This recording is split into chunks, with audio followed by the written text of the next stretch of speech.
उत्तर के पश्चिमी उपनगर में जहां नदियां सूख कर पहाड़ियों में बदल कभी नामचीन अभिनेताओं और संगीतकारों का बसेरा हुआ करता वहां बसा था, लेकिन वक्त ने उसकी रंगत छीन। यह नाम शायद पहले दीवारें सीलन से भरी थी, लेकिन अब लोग केवल इसी नाम से कपड़े अक्सर हवा जैसे गांव ने खुद चेतावनी पहचान मिटाते थे और गलियारों में मौन ऐसा फैल गया था जैसे हर हुई सीधे एक दबा रखा दीवार तक। तीसरी मंजिल का कमरा नंबर विशाल मंदिर जैसे उस पूरे आकाशवाणी का दिल था। अब केवल उसका नाम हवा में गूंज, दशकों से बंद पड़ा उसकी छाया गांव के हर कोने में तस्वीर रहती थी, बल्कि एक यह मंदिर किसी देवता की आराधना कहते थे नहीं, वहाँ कभी शिवगामी बाबा के लिए मधुबाला नाम था उसका। एक ऐसा लाल लिपस्टिक लगा साधारण मनुष्य नहीं था, बालों को कसकर जुड़ा बनाना कहानियों में शिवगामी बाबा सापों का सेवक सुनना उसका रोज का उनका राजा था। मधुबाला के बारे में उसके शरीर पर जहर असर से बात नहीं करती थी और उसकी आंखों में झांकने से एक अजीब चमक थी, जैसे हर उसने मंदिर को तांत्रिक क्रियाओं का केंद्र बना के बच्चों ने बताया कि जब सीढ़ियों पर खेलते वह नागमंत्रों की ऊपर से किसी की निगाह ठान तपीश महसूस होती और उसी समय गाँव के से पानी तो तीसरी मंजिल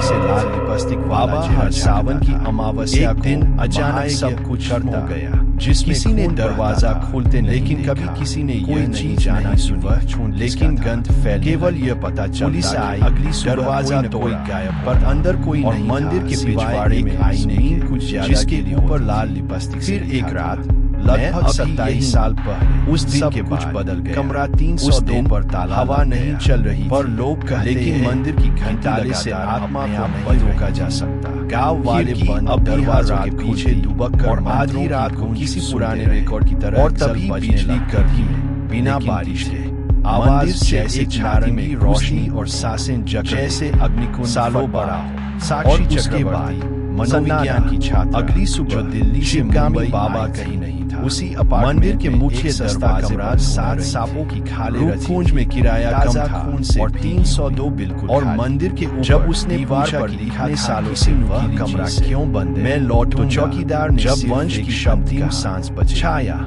गांव ने तब से मंदिर को सील कर नहीं होते, नाग पूजा पर पाबंदी लगाई गई। उसने हर सावन कमरा घरों में बंद पहले दिन से नीम के पत्ते दरवाजों पर कमरा साफ मंत्र, लेकिन दीवारों पर लेकिन किसी चुभन कुछ बदल रहा। किसी ने वर्षों इस साल सावन शुरू होते ही अजीब खिड़की के कांच में हल्का लाल निशान गांव के स्कूल जिसे अचानक से हो जाते और लेकिन निशान फिर से आ गया। इस बार एक किशोरी की रात को 2:08 वैसी जब जैसी पुरानी तस्वीरों में बाबा की बताई जात खुल गई। एक हवा नहीं औरत जो 50 वर्षों से धीरे उठने लगा, अचानक आईने में उसका चेहरा दिखा पर होठों से लाल जगह नहीं थी। गांव का युवा आईने में उसके जो अब शहर से पढ़ाई करके लौटा था, इन सब के पास विश्वास लेकिन कोई नहीं था। लेकिन जब मोबाइल बहन की शादी की फ्लैश हुई, स्क्रीन पर के आंगन में सांपों का झुंड बैठा पाया एक और चेहरा, उनमें से वही लाल दादा की आवाज वही घनी लड़ा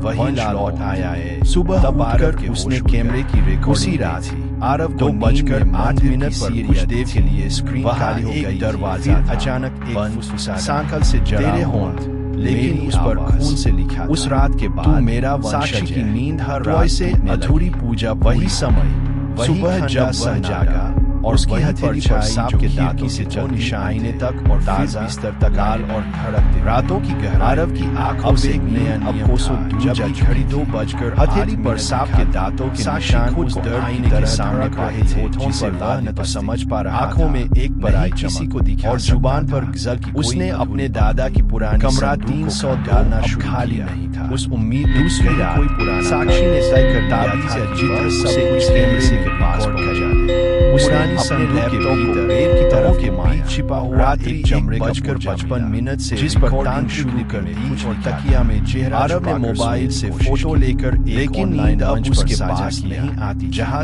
जैसे वह डर गया के विशेषज्ञ घड़ी ने 2 घंटों बाद मिनट का वक्त आया जिसमें लिखा एक बार तुम्हारे हाथ में नागकुल की न तो ताला टूटा वह दरवाजा और पर्दा धीरे धीरे तभी एक और मानो कोई अदृश्य गांव के मंदिर सहेज कर सरकार जो पिछले 27 बार कमरे की हवा में एक थी अचानक रात के 30वें मुरझाए गुलाब बजने लगी जुली उसकी आवाज हवा में शब्द पर चले फूलों से मानो पुराना आईने के सामने कोई खड़ा था। अगले दिन गांव के 3 बच्चे अचानक साक्षी ने डरते डरते तलाशी के दौरान आंखें वे मंदिर के पिछवाड़े बेहोश आईने में मिले, लेकिन आंखें चेहरा नहीं था। उनके गले में आईने में खड़ी आकृति ने होठों गांव में सनसनी फैल गई। गाड़ी एक तरफ लोग भय में साक्षी ने अपने होठों दूसरी तरफ गांव की पुरानी तांत्रिक, लेकिन आईने में चमकदार अपने घर की दीवारों पर तभी कमरे में एक बना रही ध्वनि मंत्रों का जाप, जैसे किसी ने कुछ फुसफुसाया। माई चंपा ने गजल की पंक्तियां आई, उसकी साक्षी के मुंह से अपने बाल बोझे और वह कुछ तेरी यादों की रातों वो लौट आया, मैं खुद से मिलने आई, अधूरा है शब्द और केवल वंशज ही पर जुबानी कर सकता है। लेकिन उसकी जब हमारी आत्मा उसकी उंगलियां लिपस्टिक क्या मतलब थी। आरब के मोबाइल में से शिवगामी बाबा आईने के सामुजा को बीच में चुका था। उसके शरीर की मृत्यु और पीछे दीवार पर आत्मा नागलोक में मैं अब तेरे अंदर हूँ। जब तक उसका वंशज चौकीदार के पास सातों मंत्र पूर्ण नहीं करता। चौकीदार ने लंबी सांस भरी और धीरे से कहा, पर इस बार ने केवल वापसी नहीं चाहता, मैंने नहीं चाहता है तुम साक्षी चीज। आरब पीछे खुद नहीं खोली, पर तभी तुम्हारी मंजूरी चाहिए जलती है, जैसे आने के से उसे काट रहा हो। किसकी आंखों के सामने एक साक्षी छा गया, जिसकी आंखों में तुम मंदिर को नहीं पहचान। टूटी हुई सी जिस औरत ने अपने होठों पर और बीचों लगाकर एक आत्मा को सजाया, जहां से नीली और अब वो तुम्हें उसी साज में किसी छाया की परछाई। उस रात साक्षी ने कमरे की दीवारों पर मंत्रों की पत्तियां चिपकाई। क्यों मेरा कुंडी को घी से आवाज और आईने को कपड़े से ढक भयानक, लेकिन 2:08 को अगली सुबह से खुल गांव के सभी कुओं से पानी की जगह साफ निकलने कपड़ा अपने बच्चे कांप रहे थे और आईने मंत्र चेहरा रहे थे और आसमान पर अब इस बार उसका चेहरा आधा जला हुआ था और जैसे आत्मा अब रोज रात को मंदिर की ओर लाल लिपस्टिक के नीचे जैसे कोई अदृश्य हाथ उसके होठों से बही गजल उसकी नींद में टूटी। मंदिर का दरवाजा धीरे धीरे आईने में मधुबाला ने दरवाजे की ओर देखा और कहा, शिवगामी बाबा की सांसें अब मेरी सांसें गिन रही। कमरे की छत रात के तीसरे पे है एक पुराना में सांपों की सिसकी सुनाई, जिस पर खून के धब्बे। अंधेरी साक्षी अब समझ गई थी, पर हर छाया उस खिड़की के पीछे कोई न कोई वह और उसकी पहचान बन रही थी। आरस के अकेला चल रहा था, उसके शव उसके पैर उसका चप्पल नहीं, सब बदन पर वही सफाई जा रही थे और गले में 302 में अब तो आत्मा आखिरी बार एक जिंदा शिवगामी बाबा और दूसरी आईने के उस पर। अगर कुछ बचे दोनों की नींद अब किसी और मंदिर के दरवाजे कमरा 302 में अब दीवारें सांपों से ढकी थी। रंग में सब पीछे आते जा रहे थे, हर सतह जैसे जैसे उसका स्वागत कर रहे। कोई मंदिर का भीतर से अब किसी शिवालय जैसा नहीं रहा। साक्षी अब किसी नागलोक का भूत या द्वार बन, बल्कि खुद को उसमें बीचों बीच वो अग्निकुंड जल रहा। बाल अब वैसी जिसमें नीली और काली लपटें जांच रहे, जैसे मधुबाला। चारों ओर नागफनियों की होठों पर लिपस्टिक बिना लगाए भी चमकिया नहीं। एक रात उसने कुछ अजीब जैसे जब उसने कैमरे की रिकॉर्डिंग आंखों के सामने मंदिर पल ऐसा था जब उसका शरीर बिस्तर मंदिर की छत पर, लेकिन आईने में धार की छड़ी थी और फिर आईने के पार की शिवगामी मुस्कुरा रही। उसकी देह उसने अपने मनोचिकित्सक से जली हुई चमड़ी नागफनी जैसे। शायद ये पर्सनालिटी डिसऑर्डर, उनमें केवल आपकी पहचान बंद रही। वह हवा में पर क्या पहचान वाकई और बढ़ा या कोई आया है उस पर थोड़ा दी जा रही थी। अब अगली रात बाद और साक्षी ने खुद को कौन सा मन बंद कर लिया। आरव कांपते वह कांप रही थी, तेरे आईना पूरा थक चुकी थी अपने भीतर दरवाजे के नीचे से वही आरव फिर से शरीर कुछ बदलता हुआ तेरी सांसों की छाव में उसके हाथ अनजाने संस्कारों की मुद्राएं बना। उसने कांपते हाथ से ऐसे शब्द निकल रहे थे, वहाँ एक लाल कभी नहीं लुढ़क रही थी और काली गोल घूमते हुए जैसे सांपों ने अधूरा घेरा पूरा कर रही हो। हर सांप बादलों की बत्ती बुझ गई। अगर तू अंधेरे में पूरा करे वह छाया तो मैं लौटूंगा।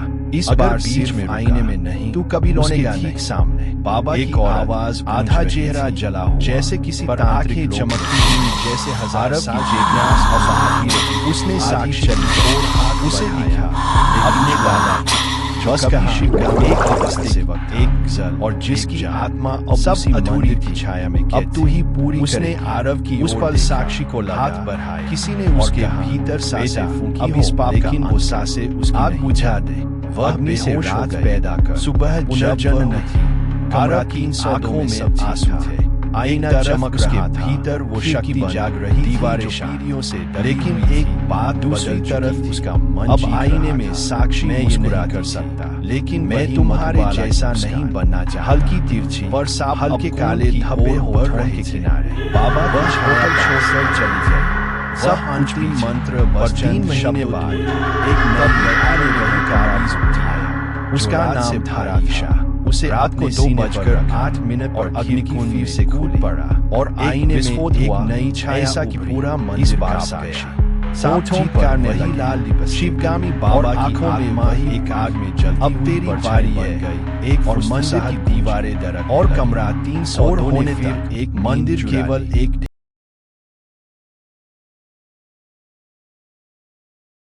मैंने कभी सपने में उपनगर नहीं सोचा था कि एक फिल्म डॉक्यूमेंट्री मुझे नामचीन अभिनेताओं और संगीतकारों का लेकिन शायद यही होना था। लेकिन क्योंकि वो हवेली रंगत जो नक्शे में सिर्फ अब वहाँ की दीवारें सीलन असल में एक दरवाजा बालकनियों पर छूते कपड़े एक दुनिया हवा में किसी सूची जो हर दिन एक कहानी कहती थी और गलियारों में मौन में निकल जा गया था जैसे सब कुछ शुरू हुआ एक फोन कॉल से। 30वीं मंजिल का कमरा नंबर जो एंथ्रोपोलॉजी जैसे सर्च पूरे अपार्टमेंट का उसने एक पुरानी डायरी थरथराता दे। उस डायरी दशकों से बंद पड़ा सप्तपात्र हवेली में हर दिन एक नया चेतावनी बन चुका। लेकिन जो भी लोग कहते थे टिक गया वहाँ कभी एक औरत वापस नहीं आई। मधुबाला नाम मैंने सोचा कि लाल लिपस्टिक लगाना उसकी आदत थी। कटकटवा बालों को कसकर का नाम था और रात ढलते एक छोटा सा गाँव जो किसी सरकारी का रोज का क्रम था।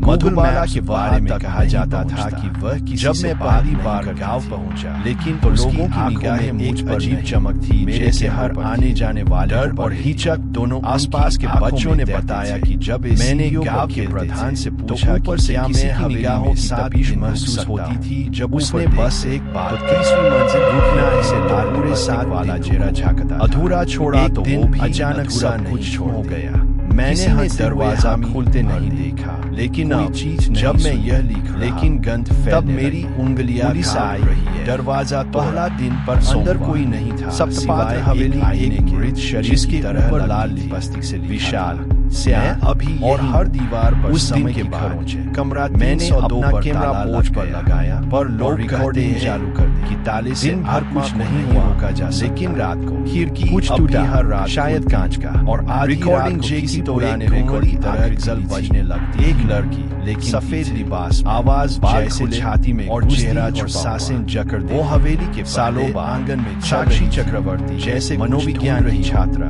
मैंने वहीं से मुंबई उस अजीब आवाज उसी अपार्टमेंट में मेरी सस्ता कमरा होना रही थी। दूसरा दिन में किराया कम था। मैं अब 302 बिल्कुल खाली। सुबह जब उसने पूछा कि इतने सालों से वह कमरा लेकिन दोपहर में तेज चौकीदार ने सिर हवेली खंडक थी छाया अजीब साक्षी जैसी खंड भूत नहीं मैं अंदर के पुराने मानसिक भ्रम होता है। वहाँ दीवार पर एक नाम खुदा था। पहले दिन से ही कुछ शाम होते ही संग कमरा बजने लगा लेकिन दीवारों पर हल्की सी चुभन थी जैसे किसी एक वर्ष तक की छाया नाखून की जो दीवार से खिड़की के कांच में ना काला निशान जिसे मेरे कैमरे की से साफ उसी वक्त लेकिन निशान फिर से उस पर मुझे फिर आवाज सुना। रात को 2 बज मेरे रियाज का वक्त जब साक्षी सो रही थी। तीसरा दिन अपने आप खुल गए। अब मैं हवा नहीं रहा था लेकिन पर्दा धीरे धीरे उठने लगा जैसे हवेली आईने में उसका चेहरा समा गया पर होठों पर लाल खाने की ओर गया जहाँ दरवाजा उसके होंठ चमक रहे थे लेकिन आज वो खुला था। आईने के पास अंधेरा था लेकिन मेरी टॉर्च ने मोबाइल पर एक फोटो फ्लैश पुराना स्क्रीन पर किनारों से चेहरा था और मैंने जान एक और देखा कि वही लाल साड़ी अकेला वही घनी लड़े मेरे पीछे एक और चेहरा था। सुबह उठकर उसने कैमरे की दादी ने बताया था 2:08 और कुछ देर के लिए समझ लेना तो अब फिर अचानक एक फुसफुस और तब आईने में तेरे होंठ हिले मेरी और वो आवाज उस रात के बाद वो साक्षी की नींद हर रात टूटने लगी। दिन तीसरा वही सपना वही खंडा मैं पीछे मुड़ा और वही परछाई जो खिड़की से अब मेरी परछाई मेरी बिस्तर तक आने लगी। चौथा दिन रातों की गहराई मेरे भीतर अब कोई बाकी नहीं जब घड़ी 2 बजकर समझ पाई कि असली क्या है साक्षी क्रम क्या है के सामने देखता था, होठों पर अभी भी एक फोटोग्राफर में एक ही सच तो यह था और जुबान पर खुद मुझे अजनबी लगने लगा। कमरा 302 नीचे खाली न से ऊपर आई। दूसरी रात साक्षी ने तय कर लिया था गुरुवार सुबह जब मैं छत पर गया तो दूर तालाब ने अपने लैपटॉप की तरह सफेद साड़ी में रात्रि 1:55 से रिकॉर्ड में एक लाल रंग का तकिया में चेहरा छुपाकर अक्षर करा हुआ था। वह अक्षर लेकिन नींद अब उसके पास नहीं आती थी। मैं कुछ देर देखता रहा, डर गई जैसे किसी घड़ी ने 2:08 का पलटा, लेकिन पीछे कोई नहीं था। जब दोबारा तालाब की ओर देखा तो न तो तालाब वहां नहीं थी, न उसी रात सपने में मैंने पर्दा धीरे-धीरे की जगह बैठे देखा, मानो तालाब दृश्य उंगलियां मेरे हाथों में कर लगा रही था।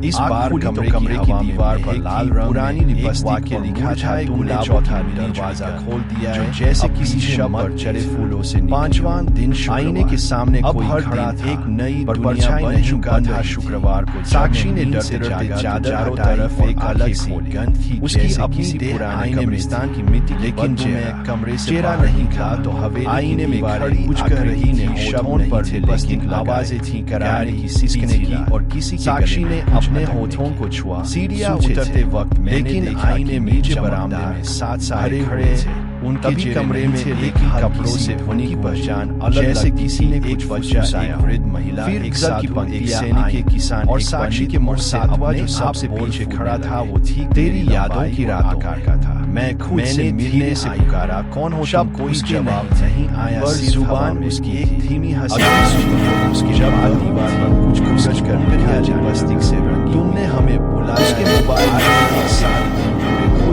छाने के शनिवार अब सब कुछ खुला था। हवेली ने मुझे जकड़ लिया था। दीवार पर बाहर निकलने की कोशिश करता तो दरवाजे बदल जाते, कभी चौकीदार के पास गए, कभी तालाब सब अचानक मंदिर। चौकीदार ने लंबी सांस भरी जाती हर बार दरवाजा खोलने पर खिड़की क्यों खोले देखता। मैं शनिवार की रात जब मैंने सोने की कोशिश की तो कमरे का खुद नहीं खोले आप हिलने लगा। मंजूरी चाहिए नहीं था, बल्कि भीतर आने की थी जो तालाब के पास बैठी थी। किसकी मंजूरी? मांस गिर चुका था साक्षी का जगह, सिर्फ जिसकी आंखों में उसने आईने से बाहर झांककर मेरी ओर देखा, जिस औरत ने हिलाए जैसे गहराई लगाकर दिन तुम्हारा नहीं सजाया था।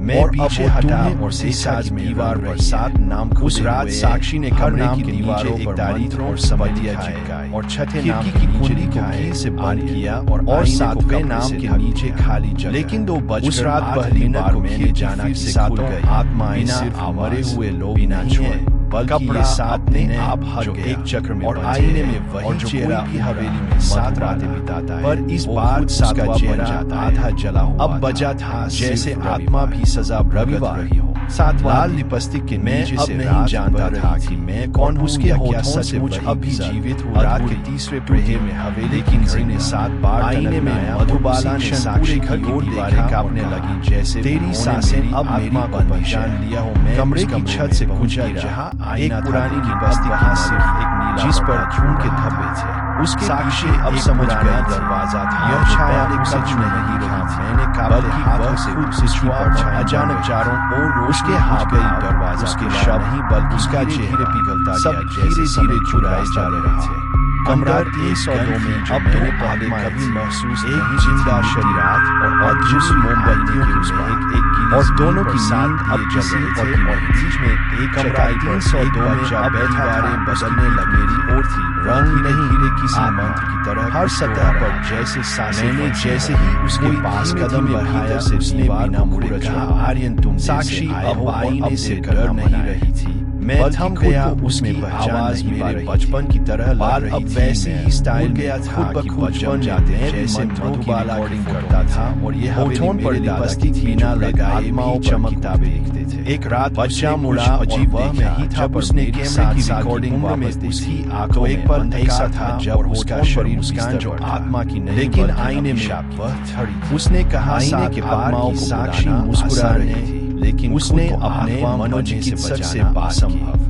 डॉक्टर ने कहा शायद पर्सनालिटी चारों ओर हवेली की पहचान करने लगी, जैसे और क्या पहचान वाकई बनती थी। मैंने चिल्लाया ये सब क्यों मिल जा रही थी। बच्चा अब मेरे सामने साक्षी ने खुद को कह रहा था क्योंकि तुमने फोटो काम रही खंडहरों की आईना पूरा माए सो रही थी तुम, लेकिन दरवाजे के नीचे जगाया और अफजल फिर से फुसफुसा रही थी।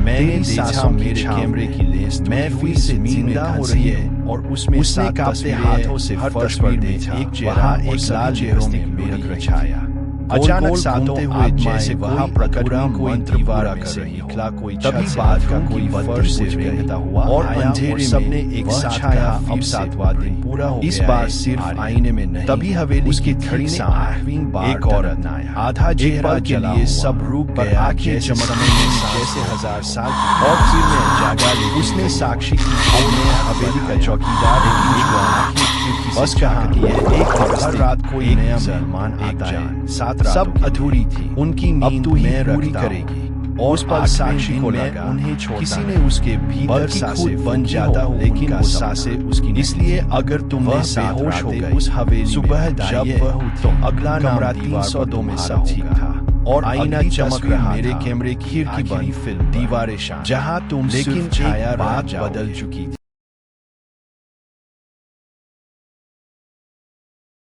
मैंने उन लोगों में से थी जो भी नहीं सोचा खड़े रहना पसंद डॉक्यूमेंट्री मुझे उसका जीवन शांति सधा हुआ और एकाकी लेकिन शायद यही होना से एक तरह की तसल्ली वो हवेली उसकी जो नक्शे में सिर्फ एक खंडहर वह प्राचीन असल में वस्तुओं का संग्रह देखती और साथ आत्माओं की एक दुनिया की कोशिश करती थी जो हर पुराने जमाने की चीजों से उसे अजीब तरह का लगाव तुम्हें लीगल चीज के भीतर कोई सब कुछ शुरू हुआ जिसे बस सुने वाले की जरूरत मेरा दोस्त है वो एक दरार जो एंथ्रोपोलॉजी या किसी भूले हुए कलाकार की उसने एक पुरानी कहानियों को महसूस करती थी उस डायरी में वजह से अक्सर वह शहर के पुराने हवेली में हर दिन एक नया चेहरा दिखता है उस रविवार दोपहर भी कुछ ऐसा ही हुआ बारिश की कुछ बूंदें हवा में तैर रही थी और वो मैंने सोचा भीड़ भरी गलियों में एक गुमनाम सी दुकान के सामने रुकी दुकान के बाहर एक जगह का नाम लटक रही थी जिस पर नाम एक छोटा सा गांव अंदर जाने से सरकारी ने एक अजीब गंध महसूस की जैसे गूगल मैप्स वहाँ पुरानी किताबों की मिली-जुली में है। जब मैं दुकान का अंदरूनी हिस्सा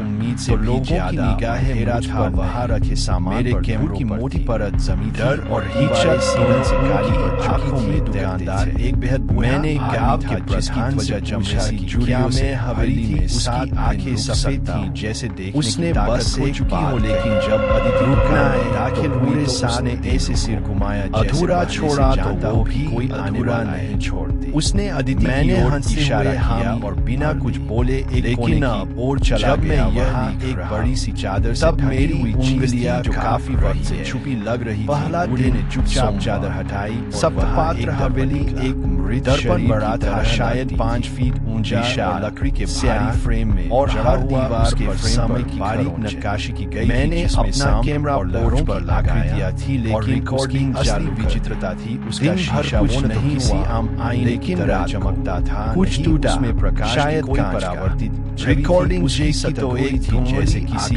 और दुनिया की खिड़की एक लड़की अदिति को न जाने क्यों वो दर्पण तुरंत बाल खोले खींचने लगा और चेहरा शानदार से उसकी कीमत वो हवेली के बस मुस्कुराया और बोला ये दर्पण किसी कीमत से नहीं बंधा इसे वो ही ले जा मैंने वहीं उसे बुलाया उस अजीब अदिति के रोंगटे खड़े हो गए लेकिन मेरी चूड़ियां नहीं जैसे कोई अदृश्य हाथ दूसरा दिन मांग रहा हो उसने दर्पण खरीद लिया और घर ले आई सुबह कुछ कैमरे चेक किए उसने जैसे ही दर्पण को अपने कमरे लेकिन दोपहर में गैस कमरे की हवा बदल गई उसका पंखा बंद था फिर एक झील रहे थे और कमरे में हल्की सी फुसफुसाहट मैं अंदर सोने से पहले उसने दर्पण में खुद को देखा लेकिन चेहरा थोड़ा अजीब लगा खुदा आईना उसका प्रसिद्ध देर से दिखा रहा शाम होते ही संगीत बजने लगा फिर चेहरा हारमोनियम की हर बीती रात के साथ आईने में और उसकी छवि बदलने लगी कब उसकी मुस्कान थोड़ी लंबी हो जाती कभी आंखें बिना काली ले जाती और एक रात उसने देखा मेरे कैमरे में खड़ी लड़की उसी तरह डाउन थी लेकिन उसकी और उस पर मुझे फिर थी धीरे धीरे अदिति की ओर मेरे रियाज का अगली सुबह अदिति ने जब अपनी तस्वीर खींचने की कोशिश की तो देखा उसकी छवि मोबाइल आ रही थी चेहरा या तो धुंधला था या बिल्कुल जैसे हवेली ने वह डर गई और तुरंत कमरे की ओर भागी दरवाजे की ओर देखा तो उसमें उसकी जगह दरवाजा था एक चेहरा जो उसे लेकिन आज वो खुला था। उसी दिन से अंधेरा खुद से दूर होने लगा। मेरी टॉर्च उसे अपने सपनों में भी वो दर्पण दिखने लगा जिसमें कई चेहरे आते और चले जाते। मैंने जाना हर बार उसकी देखा खड़ा आईने में मैं और फिर देख रहा था। दर्पण मेरे उसकी छाया एक और चेहरा था। अगली सुबह वह वैसा जैसा दादी ने बताया थी और सूरज की रोशनी में उसकी परछाई जमीन पर नहीं थी। समझ लेना तुम अब वह दर्पण की दुनिया में और तब आईने में मेरे और जो बाहर था पर बस आवाज था, एक चेहरा बिना आत्मा के, एक प्रतिबिंब जो असली बन गया था। आत्मा अदिति के जीवन में अब समय और स्थान की कोई परिभाषा नहीं रही थी, लेकिन अब मेरी परछाई मेरी नहीं चल रही हो। लोग मुझसे बात करते लेकिन जवाब मेरे भीतर अब कोई बाकी नहीं रहा था। अजनबियत थी समझ की हरकत तो कोई क्या है आते जैसे क्या है कि नहीं। मुझे लगता था एक शाम उसकी सहेली मीरा उससे मिलने आई। मीरा को अदिति के व्यवहार में कुछ अजीब लगा। अजनबी लांघने लगा। जान नहीं थी मुस्कान में मानो कोई स्क्रीन पर रही हो, जैसे एक अभिनय कर रही हो। दोस्ती का वह रिश्ता जिसमें गुरुवार सच्चाई जब मैं छत पर गया तो दूर तालाब के किनारे कोई मीरा ने जब खरीदी बड़ा दर्पण देखा तो उसकी रूह कांप गई। दर्पण की सतह कुछ इस तरह एक लाल रंग का रुमाल से कोई जिस पर देख रहा हो। मीरा ने हंसी में पूछा, तूने ये कहां से खरीदा है? बहुत डरावना लग रहा है। मैं कुछ देर अदिति ने बिना पलक झपकाए जवाब दिया, ये मुझे खुद मिला था। और मैं मीरा को कुछ असहज लगा। उस रात जब वह तालाब साथ बैठकर पुरानी बातें कर रही थी तो उसने नोक सी रात सपने में बार-बार एक ही औरत की जगह बैठी और उसकी नजरें तालाब के पास था और जा रहे। मेरे हाथों में मीरा ने बातों ही बातों में मोबाइल से तो कमरे की तस्वीर खींचनी चाहिए, लेकिन स्क्रीन में अदिति का चेहरा गायब। चौथा मीरा का माथा झटका और अब उसने तुरंत पुरानी किताबों और दर्पणों के रहस्यों पर रिसर्च करना शुरू किया। अगले दिन उसने लाया बन चुका था डायरी।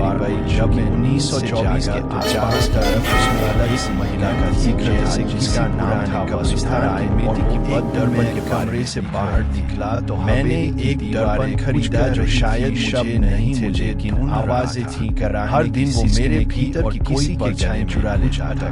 आखिर में मैं रह गई उतरते खाली खोल और देखा कि नीचे बरामदे में मैं नहीं खड़े मीरा के चेहरे खड़े लेकिन कपड़ों उसने डायरी में नीचे पते अलग जाने का फैसला किया जो अब एक पुराना खाना बन चुका था। शहर के पुराने हिस्से पंडित वहाँ सातवां जो सबसे पीछे खड़ा था वो तस्वीर मिली जिसे अदिति ने बताया था। उस दुकान मैंने धीरे से पुकारा, कौन हो तुम? कोई जवाब नहीं आया, सिर्फ हवा में एक जोड़ी से उसके बाद दीवार पर कुछ मीरा और इस रहस्य को उजागर करने के लिए हमें बुलाया है। फैसला अब सात सुबह अदिति से मिलकर दर्पण दिन शनिया तोड़ देगी। अब सब लेकिन जब अगले दिन अदिति के घर जकड़ तो दरवाजा खुला। बाहर निकलने की कोशिश करता। घर पूरी तरह बदल था जैसे किसी ने जानबूझकर सब चीजें फिर अचानक मंद हो। लेकिन अदिति के सामने सिर्फ दरवाजा और उसके सामने फर्श पर एक सफेद कागज जिस शनिवार की रात जब मैंने सोने अब यहाँ नहीं कमरे का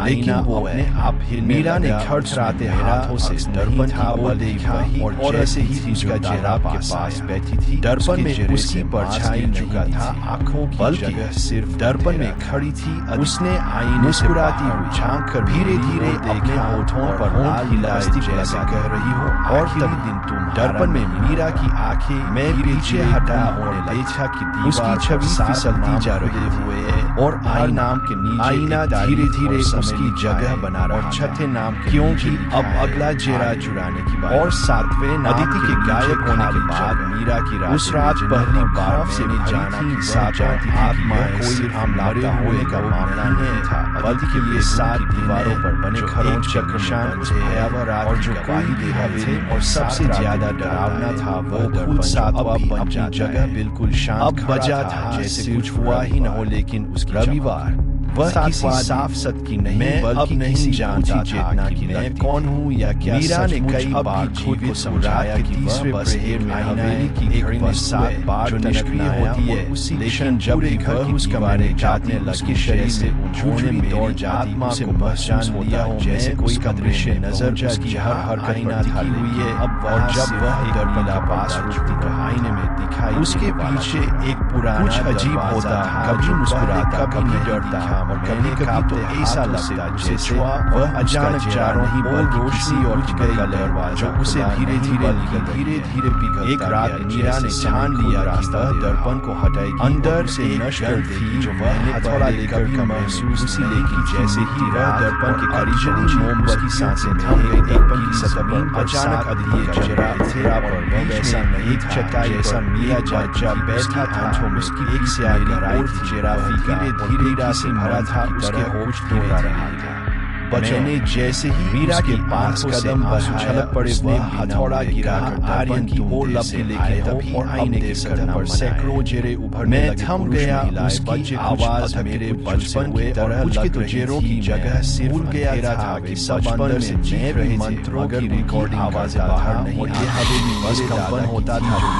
आपने कमरे का तापमान तेजी से बच्चा मुड़ा और नहाने लगा जैसे साथ साथ उसकी आंखों मीरा की आंखें खुली रह गईं जब उसने देखा कि आईने में अब उसका चेहरा उभरने लगा। उसने कहा साथ यह चेहरा उसके असली चेहरे से अलग था। यह नफरत और लालच से भरा हुआ था। से बचाना असंभव नहीं। ये उसने एक दिया बुझाया आवाज मेरे चारों ओर हवेली का गला दीवारें हिलने रहा हो जैसे टांगे कांपने लगी और सर जमीन पर गिर गई। मैंने दर्पण की सतह से एक लंबा साया बाहर निकला। चाय मीरा मेरे सामने खड़ा था और कह रहा था बदलते क्योंकि तुमने आत्माएं नहीं, मैं बस तुम्हारा असली में दिखाता है। तुम्हारा छिपा हुआ डर तुम्हारी छुपी हुई जगाया और जब तुम मुझे सच मान ले सकते हो। मैं तुम्हें हमेशा देखा मेरे कैमरे की लेंस मीरा के होठ हिलते रहे मगर आवाज और उसमें सात तस्वीरें। अगली सुबह पड़ोसी ने पुलिस को बुलाया क्यों सभी घर से लगातार रात भर किसी के बड़बड़ाने अचानक सातों की आवाज वहां प्रकट हुई। पुलिस ने जब घर में प्रवेश किया तो पाया कि कमरे की दीवारें से रंगी हुई थी और सबने एक साथ था मगर उसके भीतर अबूरा हो गया है अदिति। तभी हवेली की और एक तीसरा चेहरा जो अब आकार ले रहा था। एक पल के लिए सब दर्पण सरकारी सबूत में थाने के स्टोर रूम में बंद और फिर मैं जागा काम करने वाले का अब मैं हवेली का चौकीदार के 3 बजे के बाद उस कमरे से कभी और हर रात कोई नया में जैसे कोई धीमे धीमे किसी का नाम पुकार रहा हो। उनकी एक नई महिला अफसर जब पहली बार आज कमरे में दाखिल हुई तो उसने अनायासी दरबार की खुद बन जाता मुस्कुराते हुए खुद से कहा इसलिए अगर तुमने साथ रात बस थोड़ी थकान लग रही है और उसी पगला नाम खड़ा चेहरा भी मुस्कुरा उठा और बस थोड़ा तस्वीर मेरे कैमरे की अगला फिल्म पर।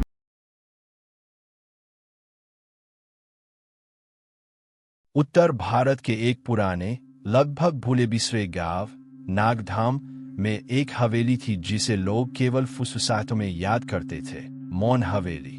न उसका कोई इतिहास दर्ज था, न कोई नाम की पट्टी, लेकिन उसके पत्थरों में एक ऐसा सन्नाटा बसा था जो जिंदा लोगों को भी मरा हुआ महसूस कराता था।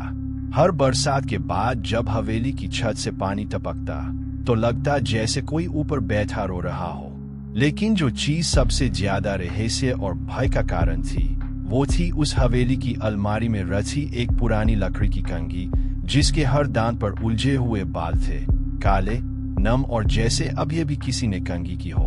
लोगों का मानना था कि ये कंघी किसी स्त्री की आत्मा से जुड़ी है जो अब भी हर रात किसी के बालों में गूंथने को व्याकुल रहती है। रीना, दिल्ली विश्वविद्यालय की रिसर्च स्कॉलर, अपने थीसिस के लिए भारत की पारलौकिक घटनाओं पर शोध कर रही थी। उसे हर उस जगह की तलाश थी जहां विज्ञान मौन हो जाता है और जहां कहानियां हंडियों में सिहरन भर देती है। जब उसने नागधाम और मौन हवेली का नाम एक पुराने ब्लॉग में पढ़ा तो उसके भीतर रोमांच की लहर दौड़ गई। गांव वालों ने लात मना किया, बिटिया मत जा, वहां जो गया वो लौट के नहीं आया, और अगर आया तो अपने आप में नहीं था पर जिज्ञासा भय से बड़ी होती है। रीना अपनी डायरी, कैमरा और टॉर्च के साथ अगली सुबह हवेली की ओर निकल पड़ी। हवेली तक पहुंचने का रास्ता सूखे बबूल के पेड़ों से भरा था और हर पेड़ से ऐसा लगता था जैसे उसमें कोई झूलता हुआ अतीत लटका हो। हवेली का दरवाजा खुद ब खुद जरमराता हुआ खुला, जैसे किसी अदृश्य शक्ति ने उसका स्वागत किया हो। अंदर घुप अंधेरा था, हवा रुक गई थी और रीना की हर सांस अब आवाज करने लगी थी। दीवारों से सीलन टपक रही थी और छत की बीमों पर पुराने जमाने की चूड़ियां टूटी पड़ी थी, मानो किसी ने उन्हें जबरदस्ती तोड़ा हो। हवेली के बीचों बीच रखी थी वो अलमारी, लोहे की, जंग लगी हुई, और उसके किनारों पर हल्के हल्के खरोंच थे, जैसे किसी ने भीतर से उसे खोलने की कोशिश की हो। रीना ने जैसे ही अलमारी का दरवाजा खोला, हवा का एक ठंडा झोंका पूरे कमरे में फैल गया। अलमारी में केवल एक ही चीज थी, वो कंघी, लकड़ी की, गहरे भूरे रंग की, और उसकी बनावट किसी राजघराने की चीज जैसी बारीक, लेकिन उस पर उलझे हुए बाल थे, काले, चिपचिपे, और जैसे वो किसी की सांसें ले रहे हो। रीना ने कंघी को उठाया और उसी क्षण उसे लगा जैसे किसी अदृश्य उंगली ने उसकी हथेली को छुआ। उसने चौंक कर पीछे देखा। कमरे के कोने में एक आईना था और उसमें एक पल को उसे एक औरत की झलक दिखाई दी, पीली साड़ी में, लंबे गीले बालों वाली, बिना पलक झपकाए उसे देखती हुई। वो छवि गायब हो गई। रीना ने अपनी सांस रोक ली और कंघी को बैग में डाल लिया। तभी कमरे की दीवारों से एक धीमा सा स्वर गूंजा, तूने मुझे छू लिया है, अब मैं तुझ से जुड़ गई हूँ।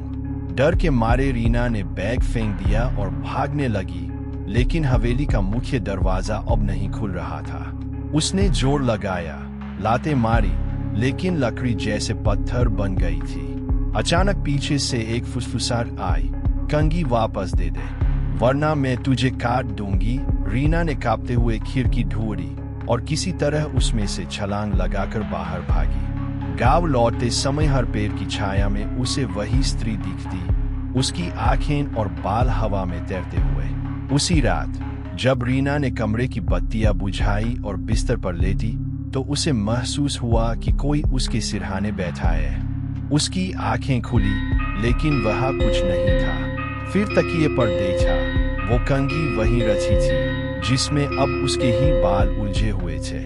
और सबसे डरावनी बात ये थी कि रीना को याद भी नहीं था कि उसने कभी अपने बालों में वो कंघी चलाई हो। और ये तो केवल शुरुआत थी। रीना की जिंदगी अब पहले जैसी नहीं रही थी। जिस दिन से वह मौन हवेली से लौटकर आई थी और वो कंघी उसके तकिए पर आ बैठी थी, उसकी रातें गहरी नींद में नहीं बल्कि किसी और की सांसों की मौजूदगी में बीतती थी। हर रात जब वह बत्ती बुझा कर लेती, उसे ऐसा लगता जैसे कोई अदृश्य स्त्री सिरहाने बैठती है। उसकी उंगलियां रीना के बालों में उतरती है और वो कंघी, जो अब उसकी अलमारी में बंद थी, अपने आप चलने लगती थी।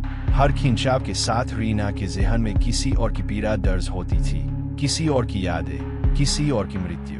तीसरी रात जब वह अचानक चीख कर उठी, उसके सिर से पसीना बह रहा था और आईने में वही स्त्री खड़ी थी, पीली साड़ी में, लंबे भीगे बाल और आंखें ऐसी जो सीधा आत्मा में झांकती थी।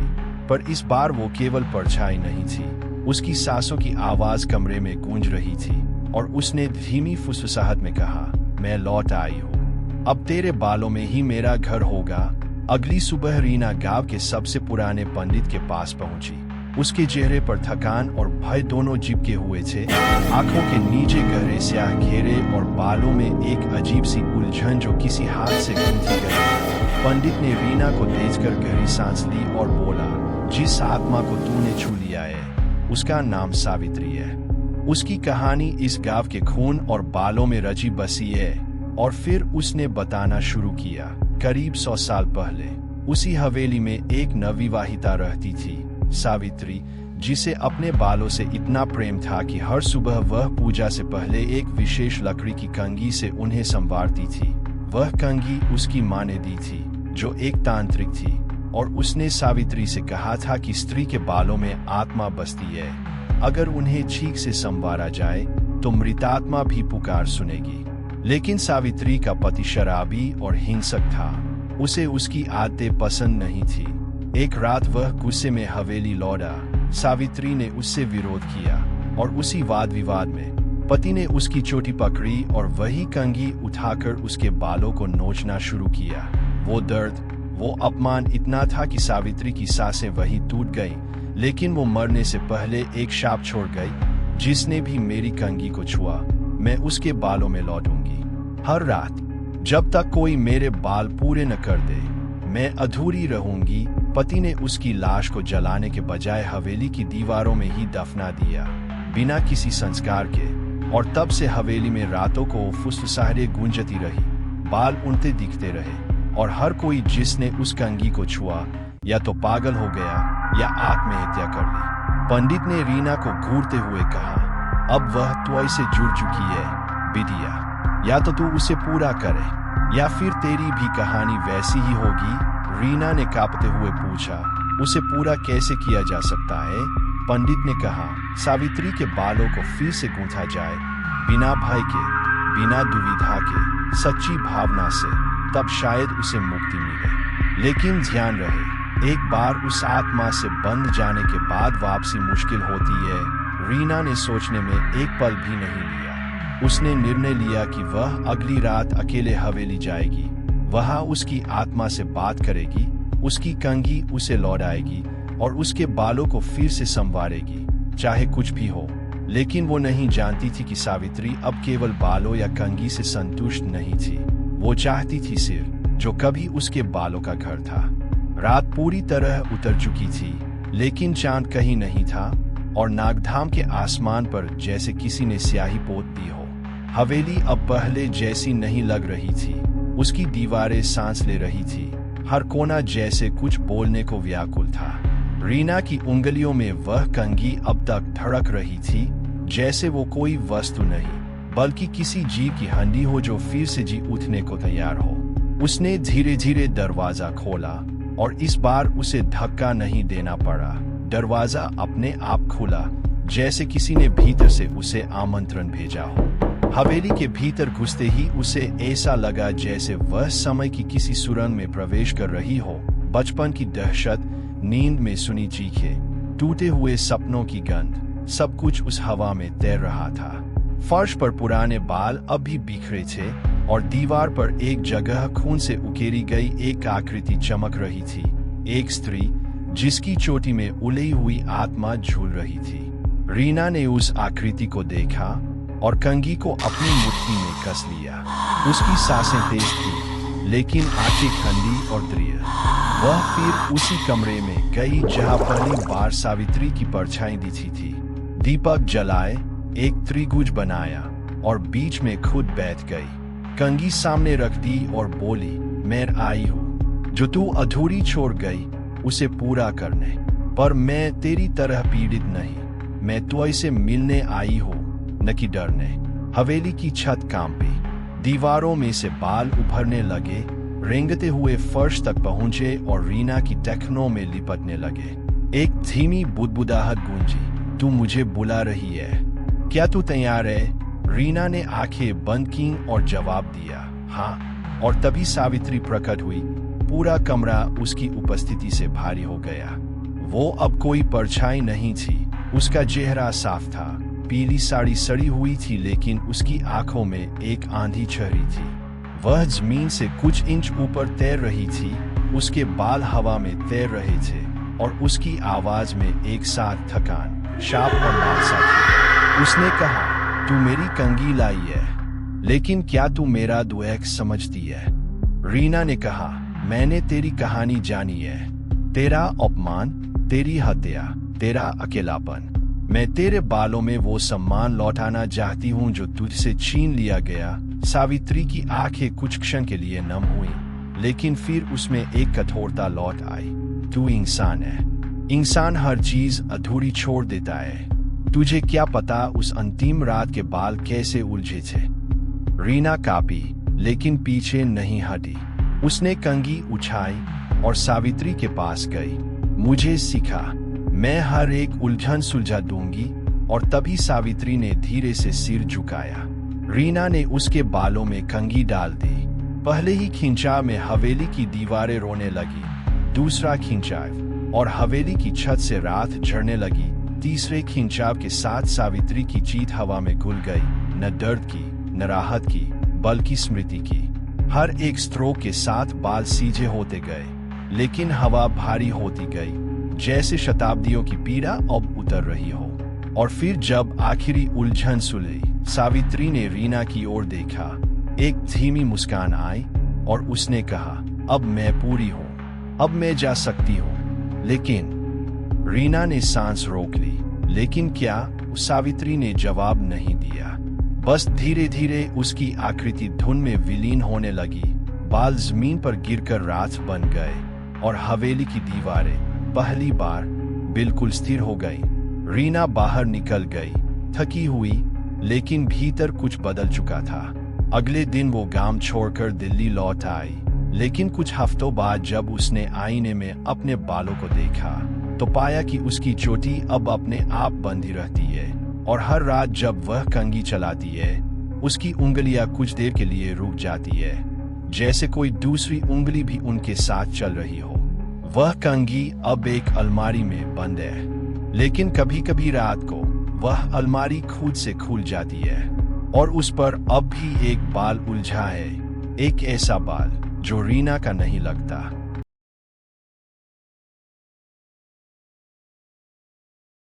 उत्तराखंड की ऊंची पहाड़ियों के बीच एक गांव था, घनघोर।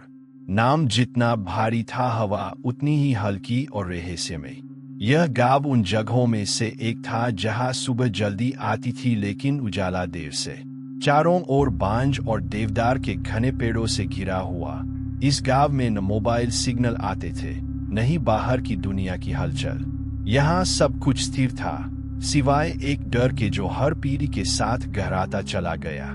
घनघोर के हर बच्चे को जब वह 5 साल का होता था तब एक बात सिखाई जाती थी, जंगल की उस दिशा में मत जाना जहां मिट्टी से दुर्गंध आती है। अगर कभी वहां जाना पड़े तो सूरज ढलने से पहले लौट आना, और अगर कोई साधु दिखे जो अपनी देह पर राख लपेटे हो तो आंखें झुका लेना और बिना कुछ बोले वहां से हट जाना। गांव वालों का मानना था कि घनघोर का जंगल किसी आत्मा का निवास है। वह आत्मा किसी साधु की थी जो बरसों पहले तपस्या करने आया था लेकिन फिर लौटकर कभी नहीं गया। उसका ना कोई नाम था, ना कोई पहचान। लोग उसे केवल गुमनाम साधु कहते थे और कहते थे कि वह साधु माटी से इंसानों की प्रतिकृति बनाता है, ठीक वैसी ही जैसी असली लोग होते हैं। और जब उसकी माटी में किसी का चेहरा उतर जाता है तो असली इंसान धीरे धीरे मिट्टी में समा जाता है। कोई नहीं जानता ये कितनी सच्चाई थी और कितना प्रण, लेकिन गांव वालों ने इन बातों को कभी चुनौती नहीं दी। जब भी कोई अमावस्या आती थी सब लोग अपने दरवाजे बंद कर लेते थे, चूल्हा जल्दी बुझा देते थे और घर के छोटे बच्चों को मां के आंचल में छिपा देते थे। लेकिन हर कहानी में एक ऐसा मोड़ आता है जब कोई बाहरी व्यक्ति उस संतुलन को तोड़ देता है। घनघोर की कहानी का मोड़ बना एक नया अध्यापक जिसका नाम था अर्जुन ठाकुर। अर्जुन शहरी लड़का था, देहरादून से पढ़कर आया था और सरकार ने उसे घनघोर के स्कूल में नियुक्त किया था। वह न अंधविश्वासों में यकीन करता था और न ही डर की कहानियों में। जब उसने गांव में कदम रखा तो उसे यह सब कुछ एक लोककथा जैसा लगा। कुछ दिन गांव में रहते हुए जब उसे साधु की कहानी बताई गई तो वह हंस पड़ा। गांव का प्रधान उसे समझाने की कोशिश करता रहा, बोला कि बेटा यहाँ की मिट्टी में कुछ है, कोई है जो इसे जीता है। लेकिन अर्जुन ने सब बातों को नजरअंदाज किया। वह स्कूल जाने लगा, बच्चों को पढ़ाने लगा और हर शाम जंगल की सैर पर निकलने लगा। फिर एक दिन ऐसा आया जब उसकी जिज्ञासा उसे उस दिशा में खींच ले गई जहां जाने से सब मना करते थे। उस दिन आसमान में बादल घिरे थे और हवा में एक अजीब सी ठंडक थी। अर्जुन अपने बैग में किताबें रखे हुए स्कूल से लौट रहा था। रास्ते में उसे एक मोड़ दिखा जिसे उसने पहले कभी नहीं देखा था। वह पगडंडी पत्थरों के बीच से निकलती थी और उस पर हल्की हल्की मिट्टी की गंध थी। अर्जुन ने बिना कुछ सोचे वहां कदम बढ़ा दिए। थोड़ी दूर जाकर उसने देखा कि एक चबूतरे पर कोई बैठा है, शरीर पर राख लिपटी हुई, बाल जटाओं में उलझे और आंखें बंद। वह कोई आम भिखारी नहीं लगता था। उसके चारों ओर मिट्टी की छोटी छोटी मूर्तियां रची थीं। सब मूर्तियां इंसानों जैसी थीं। किसी का सिर झुका हुआ, किसी के हाथ जुड़े हुए। सबसे अजीब बात ये थी कि उनमें से एक मूर्ति की शक्ल अर्जुन जैसी लग रही थी। अर्जुन सिहर गया। उसने आगे बढ़ने की कोशिश की, लेकिन तभी वह साधु बोला। उसकी आंखें अब भी बंद थी, लेकिन आवाज सीधी अर्जुन के भीतर उतर गई। तू नहीं मानता, लेकिन मिट्टी सब जानती है। अर्जुन रुक गया। उसने पूछा, आप कौन है? लेकिन साधु चुप रहा। अर्जुन ने मूर्तियों की ओर देखा और फिर बिना कुछ बोले वहां से लौट आया। उस रात अर्जुन को नींद नहीं आई। सपने में वही साधु बार बार दिखता रहा। मिट्टी की मूर्ति उसकी ओर बढ़ती रही और हर बार वह चीज कर उठता। अगली सुबह वह फिर स्कूल गया, लेकिन उसकी आंखों के नीचे काले घेरे थे। बच्चों ने कहा, मास्टर जी आप बीमार लग रहे हैं। अर्जुन ने मुस्कुराकर कहा, नहीं, बस नींद कम हुई है। पर यह नींद सिर्फ एक शुरुआत थी। उस रात जब वह बिस्तर पर लेटा तो उसे लगा जैसे कमरे में कुछ नमी है। उसने तकिए के नीचे हाथ डाला तो उंगलियां गीली हो गई। जब उसने देखा तो वहां गीली मिट्टी लगी थी और कमरे के कोने में जहां दीवार हल्की सी दरकी हुई थी, वहां से वही मिट्टी की सड़ी हुई गंध आ रही थी। गांव के लोग कहते हैं कि अगर मिट्टी तुम्हारे घर आ जाए तो समझो तुम उसकी सूची में आ चुके हो। और अर्जुन को अब सपने में केवल साधु ही नहीं, खुद अपना मिट्टी का चेहरा दिखने लगा था। जब मिट्टी सपनों में उतरने लगे और तुम्हारा चेहरा उसी में गहरा जाने लगे, तो समझो कि तुम्हारी आत्मा अब तुम्हारी नहीं रही। अर्जुन को अब यह बात धीरे धीरे समझ आने लगी थी। हर रात वह खुद को एक अजीब से डर के साथ सोते हुए पाता और हर सुबह उठता तो उसके कमरे में मिट्टी के छोटे छोटे निशान मिलते, दीवारों के कोनों में, तकिए की सिलाई में और यहाँ तक कि उसके बालों में भी कुछ कण ऐसे जिनके ऊपर साबुन से भी नहीं उतरते थे। गांव में इस सब की चर्चा शुरू हो चुकी थी। बूढ़े लोग एक दूसरे की आंखों में देखकर वही पुरानी बात दोहराते, अब यह लड़का भी नहीं बचेगा, वह भी मिट्टी हो जाएगा। लेकिन अर्जुन अब पीछे हटने वाला नहीं था। उसने निश्चय किया कि इस रहस्य को पूरी तरह समझे बिना गांव नहीं छोड़ेगा।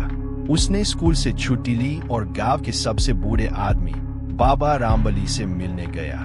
बाबा का चेहरा झुर्रियों से भरा था, आंखें धंसी हुई, लेकिन उनमें एक अजीब चमक थी। उन्होंने अर्जुन को देखते ही कहा, तू देर कर चुका है, अब तेरी सांसें भी उसकी माटी से बंध चुकी है। अर्जुन ने जुआ लाकर पूछा, कौन है वो साधु? ये सब क्या है और क्यों मैं? बाबा ने गहरी सांस ली और कहना शुरू किया, बरसों पहले इस गांव में एक तपस्वी आया था। नाम किसी को नहीं मालूम, पर उसने खुद को साधु कहा। उसने जंगल के भीतर एक जगह बनाई जहां वह दिन रात तप करता, बोलता नहीं था, बस मिट्टी को छूता और कुछ बुदबुदाता। गांव के लोग पहले तो उसे ईश्वर का अवतार समझ बैठे, उसे दूध, फल, फूल चढ़ाते रहे। पर धीरे धीरे एक बात साफ होने लगी, वह साधु इंसानों में रुचि नहीं रखता था, उसे बस उनकी परछाई चाहिए थी। कहते हैं वह जंगल की मिट्टी से मूर्तियां बनाता था और जिनकी मूर्तियां वह बनाता, वे लोग कुछ ही दिनों में बीमार पड़ने लगते। शरीर ढीला, आंखें बूझी हुई और चेहरा वैसे ही पिघलता जैसे सूखी हुई मिट्टी। गांव वालों ने जब विरोध किया तो वह साधु हंस पड़ा। पहली और आखिरी बार किसी ने उसकी हंसी सुनी। कहते हैं वो हंसी सीधी रूह में कांटे बनकर चुभती थी। एक रात गांव के नौजवानों ने मिलकर उसे मारने का प्रयास किया। उन्होंने उसकी झोपड़ी में आग लगा दी, लेकिन अगले दिन जब वे लौटे तो वहां राख नहीं, केवल मिट्टी मिली, गीली, सड़ी हुई और उसमें उंगलियों के निशान, जैसे किसी ने जिंदा जमीन से बाहर आने की कोशिश की हो।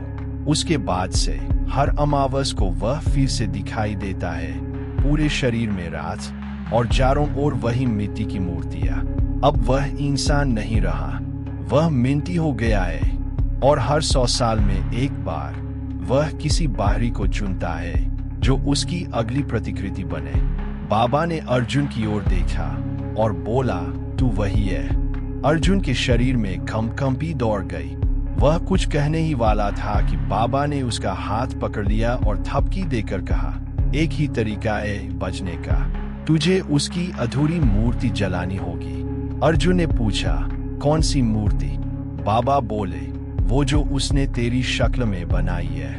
अगर तू उसे आग के हवाले कर सका तो शायद उसकी पकड़ कमजोर पड़ जाएगी। अर्जुन उसी रात जंगल की ओर निकला। चांद बादलों में छिपा हुआ था और पैर ऐसे झुके थे जैसे रास्ता रोकना चाहते हो। वह उसी चबूतरे तक पहुंचा जहां कुछ दिन पहले उसने साधु को देखा था। वहां अब भी मिट्टी की कई मूर्तियां थी, पर इस बार वे हिल रही थी जैसे सांस ले रही हो। हर मूर्ति का चेहरा अधूरा था, किसी की आंख गायब, किसी के होंठ पिघले हुए, पर बीच में एक मूर्ति थी पूरी। वही चेहरा, वही आंखें, वही नाक, अर्जुन को। वह पीछे हटने लगा, लेकिन तभी पीछे से वही आवाज आई, जो मिट्टी से बना वो मिट्टी में जाएगा। साधु वहां था। उसकी आंखें अब खुली थी। उनमें कुछ नहीं था, न कोरा अंधेरा, न रोशनी, बस खालीपन। उसकी जटाओं से मिट्टी टपक रही थी और होंठ हिल रहे थे, लेकिन कोई आवाज नहीं आ रही थी। अर्जुन ने डर को परे धकेलकर जेब से माचिस निकाली। उसने सूखी घास इकट्ठा की और मूर्ति के पास आग जलाई। लेकिन जैसे ही वह मूर्ति के पास पहुंचा, मूर्ति ने अपनी आंखें खोल दी। हाँ, मिट्टी की मूर्ति ने आंखें खोली और उसके होंठ हिले। क्या मैं ही हूँ? अर्जुन पीछे हटा, पर तब तक साधु ने हाथ बढ़ाया और कहा, अब देर हो चुकी है। अर्जुन का शरीर भारी हो रहा था। उसे लग रहा था जैसे उसका मांस सिकुड़ रहा हो। उसने अंतिम प्रयास किया, जलती हुई लकड़ी उठाई और मूर्ति के ऊपर फेंकी। लपटें उछी, मूर्ति चरकने लगी और उसी क्षण साधु की देह मिट्टी में ढहने लगी, कन कन होकर जमीन में समा गई। जंगल में एक झननाहट हुई, पेड़ कांपे और एक भयानक चीज हवा में घुल गई। फिर सब शांत हो गया। अर्जुन वहीं गिर पड़ा, मूर्छित। अगली सुबह गांव वालों ने उसे वहां पाया, अधमरा लेकिन जिंदा, पर उसकी आंखों में अब भी मिट्टी की परछाई अटकी हुई थी। 3 दिन तक अर्जुन बिस्तर से नहीं उठा। उसकी आंखें बंद थी, शरीर लगभग निश्चल और सांसें इतनी धीमी कि लोग सोचने लगे कि वह कभी उठेगा भी या नहीं। लेकिन तीसरे दिन सूरज की पहली किरण जैसे ही उसके चेहरे पर पड़ी, उसने धीरे से आंखें खोली। गांव की बुजुर्ग औरतें जो उसके पास बैठकर मंत्र फूंक रही थी, डर से पीछे हट गई। अर्जुन की आंखें पहले जैसी नहीं थी। उनकी पुतलियां स्थिर थी और उनमें एक अजीब सी नमी झलक रही थी, जैसे वो किसी पुराने दुए को जी रही हो। गांव में यह माना गया कि वह साधु अब पूरी तरह समाप्त हो गया। लोगों ने जंगल की ओर जाना फिर से शुरू किया और बच्चों को वह पुरानी चेतावनी देना बंद कर दिया गया। लेकिन अर्जुन की आंखों की नमी और चेहरे की चुप्पी किसी और कहानी की तरफ इशारा कर रही थी। कुछ हफ्तों बाद अर्जुन ने स्कूल वापस जाना शुरू किया। बच्चों ने उसे देखकर पहले तो राहत की सांस ली, पर धीरे धीरे वे महसूस करने लगे कि मास्टर जी कुछ बदल गए हैं। वह अब कम बोलते थे, चेहरा भावहीन हो गया था और सबसे अजीब बात यह थी कि वे अब क्लास में हमेशा मिट्टी से जुड़ी चीजों के बारे में बात करते। कभी वो बच्चों को मिट्टी छूने के लिए कहते, कभी उनकी हथेलियों पर मिट्टी रगड़ते और कहते, इसमें जीवन है, ये तुम्हारी असली पहचान है। एक दिन अर्जुन स्कूल से लौटते हुए रास्ते में अचानक रुक गया। उसने झोले से एक थैली निकाली जिसमें गीली मिट्टी थी। उसने उसे जमीन पर फैलाया और अपनी उंगलियों से उस पर कुछ करने लगा। जब एक चरवाहे लड़के ने पूछा कि आप क्या बना रहे हैं मास्टर जी, तो अर्जुन ने बिना देखे जवाब दिया, मुझे याद नहीं, शायद कोई था जो अब भी मुझ में है। गांव वालों में अब फिर से एक भय पनपने लगा था। कुछ ने कहा अर्जुन की आत्मा अब भी अपनी जगह नहीं लौटी, कुछ ने कहा वो अब इंसान नहीं रहा। फिर एक दिन एक और अजीब घटना घटी। अर्जुन के घर की पिछली दीवार से मिट्टी रिसने लगी। दीवार गीली हो गई थी लेकिन बारिश नहीं हुई थी। लोग जब देखने पहुंचे तो देखा कि वहां दीवार पर एक आकृति उभर रही थी, एक साधु की राख लिपटी देह, और उसकी गोद में रची थी एक मिट्टी की मूर्ति जिसका चेहरा हूबहू अर्जुन से मिलता था। लोग पीछे हट गए, कुछ ने घर छोड़ दिया, पर अर्जुन अब पहले जैसा डरता नहीं था। वह दीवार के पास बैठता, उस मिट्टी को सहलाता और धीरे धीरे उसी के साथ बातें करता। कई बार वह चुपचाप घंटों वहां बैठा रहता और कुछ बुदबुदाता, जैसे कोई पुराना भजन, लेकिन उसकी लय सीधी आत्मा तक उतरती। एक रात अर्जुन अपने कमरे से बाहर नहीं निकला। सुबह जब कुछ बच्चे उसे बुलाने पहुंचे तो दरवाजा आधा खुला मिला। भीतर की हवा भारी और ठंडी थी। अर्जुन का बिस्तर खाली था। कमरे के बीचों बीच मिट्टी का एक ढेर रखा था और उस पर ठीक वैसी ही एक मूर्ति गड़ी गई थी जैसी उस साधु की थी। अब कोई नहीं जानता अर्जुन कहाँ गया। कुछ कहते हैं उसने खुद को मिट्टी में मिला दिया, कुछ कहते हैं साधु की आत्मा ने उसे पूरी तरह निगल लिया। लेकिन तब से हर साल एक दिन आता है जब गांव के बीचों बीच चबूतरे पर एक नई मिट्टी की मूर्ति उभरती है, कभी किसी बच्चे की, कभी किसी बूढ़े की, कभी किसी औरत की। और हाँ, उनकी शक्ल हमेशा सजीव लगती है, आंखें खुली होती है और होठों पर वही वाक्य लिखा होता है, जो मिट्टी से बना वो मिट्टी में जाएगा। घनघोर अब फिर से चुप रहने लगा है, लेकिन जो मिट्टी सांस लेती है वो कभी मरी नहीं होती। और जो साधु गुमनाम था वो अब हर चेहरे में गहा जा रहा है। कहते हैं उसकी माटी अब बस माटी नहीं रही,